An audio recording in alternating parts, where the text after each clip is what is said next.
భారీ భూకంపం పలు దేశాలను కుదిపేస్తోంది. Myanmar, Thailand, China, Laos, Bangladesh సహా ఇండియాలోని పలు ప్రాంతాల్లో భూకంపం బెంబేలెత్తించింది.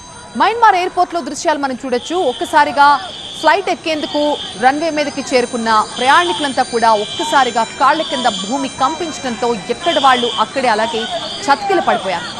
గ్రౌండ్ స్టాఫ్ వాళ్ళందరినీ కూడా అలర్ట్ చేశారు. ఎవరు కంగారు పడద్దు, అందరూ నేల మీద అలా కూర్చోండి అంటూ గ్రౌండ్ స్టాఫ్ వాళ్ళని అలర్ట్ చేయడంతో ప్రయాణికులంతా కూడా అలర్ట్ అయిన దృశ్యాలు మనం చూస్తున్నాం. మరోవైపు ఎయిర్పోర్ట్ లోపల దృశ్యాలు కూడా మనం చూడొచ్చు. ఒక్కసారిగా సీలింగ్ పైనుంచి ఊడి పట్టడంతో ఎయిర్పోర్ట్ లో కూడా ఒక భీతావహ వాతావరణం కనిపిస్తోంది. ప్రయాణికులంతా కూడా బయటికి పరుగులు తీసినట్టుగా తెలుస్తోంది. ప్రస్తుతం థాయిలాండ్ లోని అనేక ప్రాంతాల్లో అలాగే మయన్మార్ లోని అనేక ప్రాంతాల్లో ఇలాంటి భయానక దృశ్యాలు కనిపిస్తున్నాయి.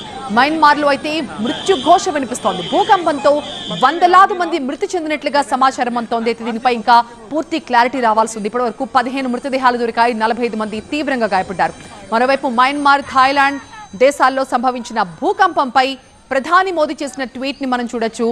ఈ భూకంపం కారణంగా థాయిలాండ్, మయన్మార్ లో చాలా ఆందోళనకర పరిస్థితులు ఉన్నాయి. వాళ్ళ సేఫ్టీ కోసం, వాళ్ళ క్షేమం కోసం నేను ప్రేయర్స్ చేస్తాను. అలాగే ఇండియా ఎలాంటి అసిస్టెన్స్ కావాలన్నా కూడా ఇండియా ఖచ్చితంగా తన వంతు సహకారం అందిస్తుంది అంటూ ఈ ట్వీట్ ద్వారా మోదీ ఆ రెండు దేశాలకి కూడా ఆయన ఇస్తున్న భరోసాను మనం చూడొచ్చు. నరేంద్ర మోదీ ఈ ఘటనపై స్పందించారు. ప్రజలు శాంతంగా ఉండాలి, భద్రత అలాగే జాగ్రత్తలు పాటించాలని కోరారు.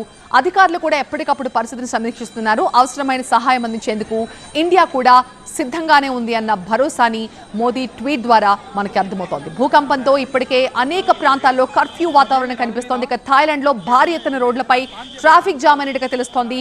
అనేక మంది ఎక్కడైతే ఈ భారీ ఎత్తున బిల్డింగ్స్ కూలిపోతున్నాయో ఆ ప్రాంతాల నుంచి దూరంగా వెళ్లిపోయేందుకు, అలాగే భూకంపం సంభవించిన ప్రదేశం నుంచి వేరే ఊర్లకు వెళ్లిపోయేందుకు వాళ్ళంతా కూడా ఒక్కసారిగా కార్లు తీసుకుని రోడ్డు మీదకి రావడంతో ఎక్కడికక్కడే భారీ ఎత్తున ట్రాఫిక్ కూడా నిలిచిపోయినట్టుగా తెలుస్తోంది.